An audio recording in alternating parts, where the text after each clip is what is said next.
కార్తీక పౌర్ణమి నాడు దీపం వెలిగిస్తే వెలిగించి వెళ్ళిపోకూడదు. కొవ్వొత్తితో అస్సలు వెలిగించకూడదు దీపాన్ని. ఎందుకంటే అది చచ్చిపోయిన జంతువు యొక్క కొవ్వుతో తయారు చేయబడుతుంది. వెంటనే ఆ దీపం అపవిత్రం అవుతుంది.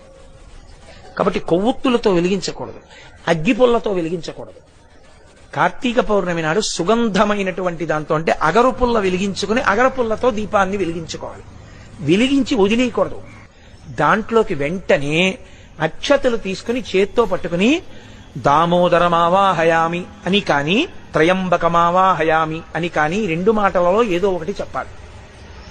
అంటే దామోదరుణ్ణి కాని త్రయంబకుణ్ణి కాని దీపం మీదకి ఆహ్వానం చెయ్యాలి. ఎక్కడైనా చెత్త ఉండిపోయినా కూడా రేపు లౌకికాగ్నితో వెలిగించకూడదు.